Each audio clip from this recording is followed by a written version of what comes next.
How RobTop introduced difficulty perfectly. Let's find out. The importance of difficulty inside of Geometry Dash should never be understated. It's one of the game's driving forces that makes it as popular of a game as it is today. On top of the fact that if you ask the majority of players how they spend their time the most, they would tell you going for a new hardest. I myself relate very closely to this. I've always wanted to push myself inside of Geometry Dash, now having done multiple extreme demons. Although with actually back then for some reason, like now I'm all about extreme demons. I play them like every day pretty much, as you guys know, because I'm streaming. But back then, like I did not want to play harder levels because like I had a mindset back then that there's no such thing as a fun extreme demon. And low-key, I was just trash at the game. That's why I said that.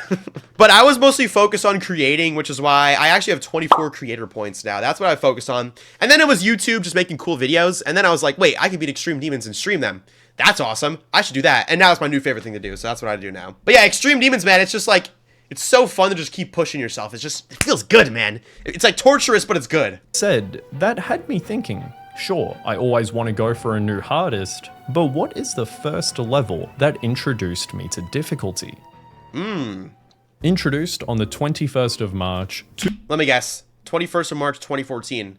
It could be Clubstep, but he already showed that. Maybe Clubstep. 2014, Clubstep was added to the game. RobTop's first demon. Adding to the obscurity of RobTop's very first demon, we actually had to unlock this level this time around. The first of its kind, thanks to the brand new secret coins added in 1.6. Dude, I just realized that's crazy because if you beat the levels back then before the gold coins come out, you would have to go back and rebeat those levels and find the gold coins. So like when this update came out with Clubstep, nobody was even able to play the level at first. So like that must have been so mysterious just to see a lock with 10 coins and everybody was like, what is that? Like, hello? Because like RobTop didn't even mention Clubstep, so that's crazy. Now before anyone brings it up, I'm well aware that Clutterfunk in RobTop's chronological order was added before Clubstep. But I'm sure as most of you would agree, if we were to compare these two levels based off of solely difficulty, Clubstep clears. And I say that so easily because of the main consistent theme for any level that finds itself rated demon: consistency. Every single update that rolled out for the game, every single new level that RobTop presented us,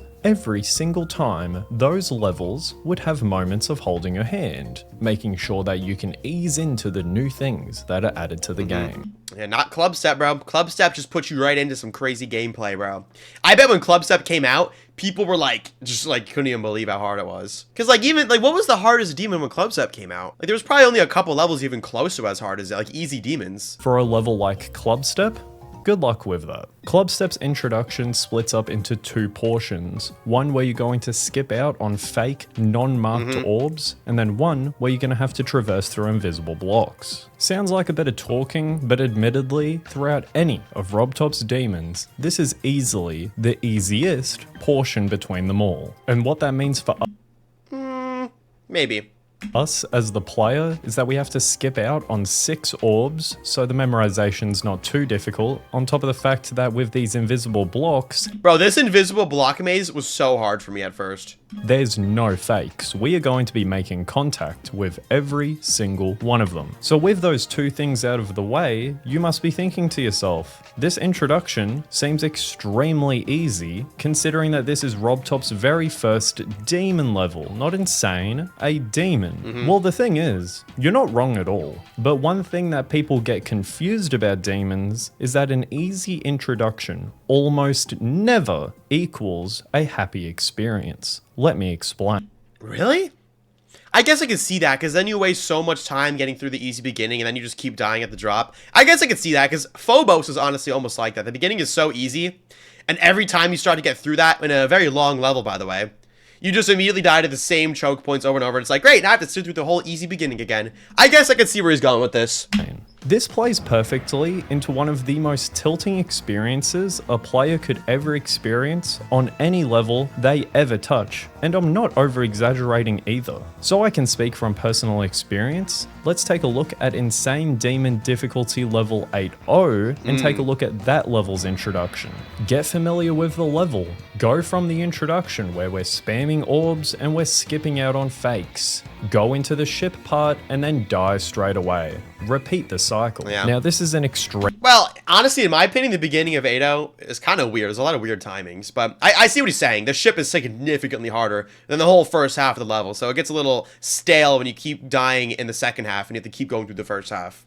I see that. Comparison, right? 8.0's introduction goes on for almost half the damn level, and it's much more difficult. But for players who are using Clubstep as one of their first stepping stones in getting better at Geometry Dash, this is definitely going to throw them off guard. An introduction that becomes muscle memory quicker than you'd ever think into a part that, while you're getting better at the game, you'll always find awkward. Not only is the precision in— Dude, this part of Clubstep, bro, this got to be like the scariest thing. Like, do you guys all remember downloading Geometry Dash, doing a practice run of this, and like you kind of get through the beginning and you're like, okay, I mean this is hard, but I could do it. And then you get to the ship part and it's like it's just over. It's just over.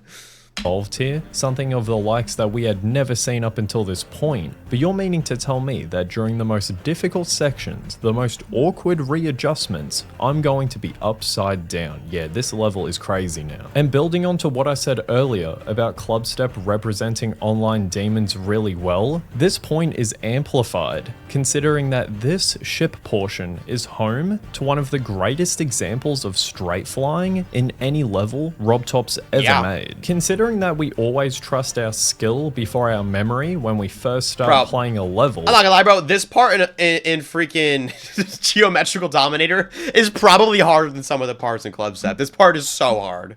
When we first start playing a level, this is almost incentivizing us to straight fly here before we know off the top of our head where the invisible spikes are. Yeah. And this incentive is great even if it's unintentional, considering that Clubstep is home to RobTop's most precise ship gameplay out of any level he's ever made. Now what makes Clubstep a really well made level is the sequence that we're about to go through. We go from the precision of the ship into the high clicks per second of this orb spam into this mini ball section where we're then going to have memorization into a click pattern. Dude, Clubstep is like actually such a good level. I can't even lie. With the UFO. With rapidly changing game modes and no time to think, on top of a pacing that's not going to change because we're so early into the game's history that speed changes aren't even invented yet. Now this orb spam segment is up for interpretation. I could definitely agree with you if you tell me that this is easy, but considering that I'm always trying to hear out new players, especially for RobTop— No, I would always die right here. I would like go down there and not remember what to do and like fall in this hole or like jump and then hit it. I would always die here. Levels, of course, this could definitely throw you off guard. Now for this mini ball section that follows up afterwards, I'm going to have to say that it focuses more on memory than anything else. It looks a bit ugly, a bit poorly made you could argue, but it does its job perfectly. And that job is to leave you disoriented. Yeah, I guess I have no idea what's going on. You shouldn't be able to flow easily into the next portion. It's meant to deter— Bro, and this UFO I swear is so hard. Would you guys agree that this UFO is like so hard? I don't know why. I thought this was like the most impossible things. Like, bro, it's hard. You kind of have to get like perfect clicks. The concept already of going back to back to back difficult sections, all challenging you in completely different ways, that in a RobTop level is crazy. But you're meaning to tell me that on top of us as the player getting challenged by variety, all of those segments on their own are difficult? That's ridiculous. Now RobTop loves UFO click patterns, I can't lie. Coming into this video, I didn't really understand how much he's used it within his demons, but when you realize that this isn't the only mini UFO segment of Clubstep, he's had a click pattern on electrodynamics, which I get is insane, but then to make up for my point, he has it on Theory of Everything 2 and Deadlocked. Yeah. And adding on to that point, this part is difficult, like really difficult. When I first started playing this game, and of course when I first started playing Clubstep, I was absolutely cooked here. I was finished. Yep, that's what I was saying. The concept of a click pattern, it made me mad. Skill issue. On top of the fact that my nerves were getting the best of me, and I would just panic anyways. So here's the click pattern that I use. 1, 2, 1, 2. 1, 2, 1, 2, 1. I kind of sound like Yeah. Eric Van Wilderman in that Deadlocked video, but hopefully that helps, because when I'm on that UFO section, that's what I'm saying to myself. After that, we have a mini ship, so a little bit of precision, we get faked out with some orbs, and then we even get told what ones not to press. Now, RobTop, of course, intended for this to be easy, considering that what follows afterwards is another insane sequence, and I'm not talking difficulty. From the orb spam, we get put into a mini ship. Precision. Yes, of course we're going upside down. Then we have to Bro, look at this weird Clubstep monster. This is the one we don't talk about. Like, we have the Clubstep monsters, like the one in the intro that's just like the square with the spikes. Bro, this one's ugly, bro. He looks like a weird, like, funky skull emoji. I don't know. This one's not quite as good. showcase memorization with a ton of invisible spikes while we're the mini UFO. Then we get hit with one of the most precise mini ship moments in any RobTop level, and it's not close. Okay, we need to analyze that again. What the hell just happened? So those orbs, those are easy. Then we have a mini ship. We go normal. We go upside down. That already sucks. And then we have a mini UFO. I forgot there was a fake path down here. Bro, Clubstep, I love Clubstep. Such a well-made level, bro. Especially for its time. Like the mini UFO. Then you meaning to tell me it's memorization stations again because they're invisible spikes. Oh man. Okay, let me actually help you out with this ship here. So you can hold on the roof, let go on this platform, but don't let go for too long, right? Because we got to make our way up to the top platform. Bro, this troll would always get me. I'd always end up dying. Thank goodness that there aren't any spikes. We can let go.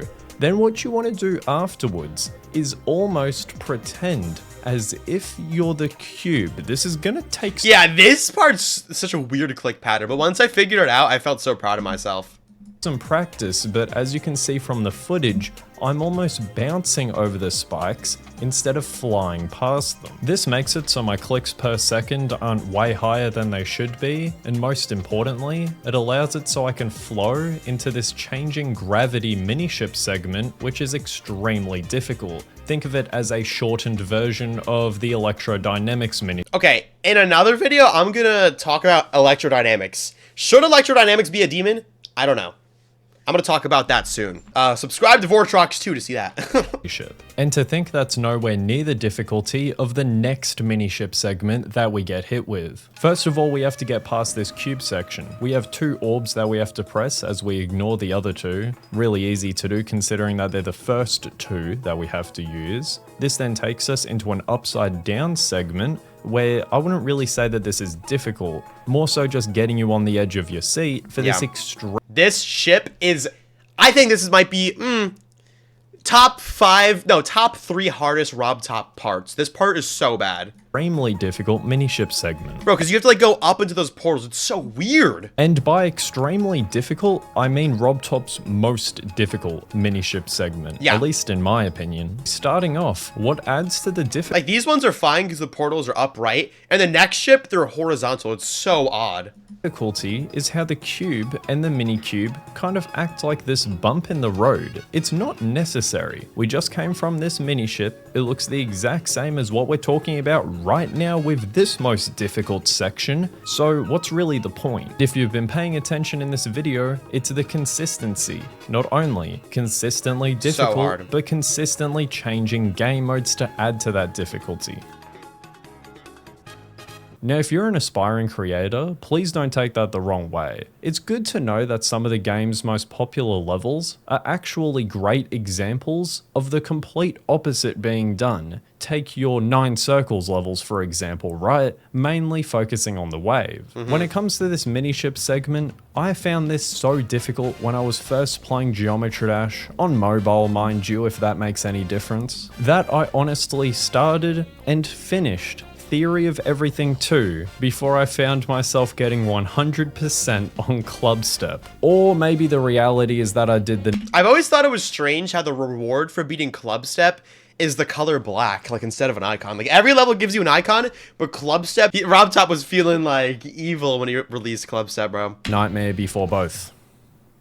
And then flexed it when I was like 9 years old. Yeah, I'm not too proud about that. And that's because I would have to also argue, alongside this mini-ship segment being RobTop's most difficult section with the mini-ship, It would also have to be his greatest example of flowing with directional changes. And what I mean by flow can basically be described in these two motions. Starting off in the upside down gravity, going back into normal gravity, although making sure that you don't straight fly or nose dive by the time you make it to the next upside down portal. And then considering the fact that we then have to level change while straight flying with the mini ship, that doesn't necessarily build to my point of flow. It was about the directional changes. Although of course I make mention to the entire segment because Clubstep stands alone as having some of those never forget moments. Your electrodynamics mini ship, of course the Clubstep mini ship,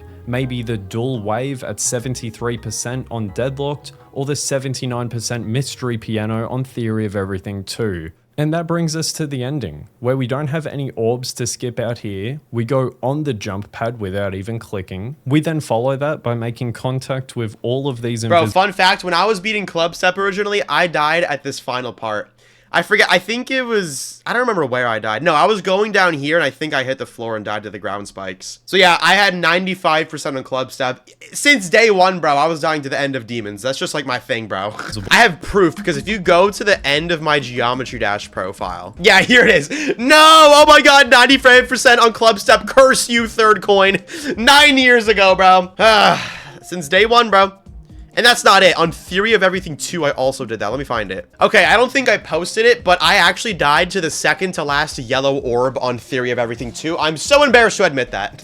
Anyways, let's finish the video. Going to throw you off slightly, although by the time you get to this part in particular, this freeze frame, all you cursed coin side profile. Have to do is hold on one roof, wait a little bit, and then hold on another one. That's it. And I will Yeah, that's it! And I died there because I'm a noob. Somewhat critical. Let's not pick favorites. Deadlocked has an easy ending. Clubstep has an easy ending. Theory of Yo, don't even talk to me about Clubstep as an easy ending. Bro, the ending of Clubstep is hard, no? I feel like, I mean, maybe it's the nerves because you're nervous, but I feel like the ending of Clubstep is hard, bro.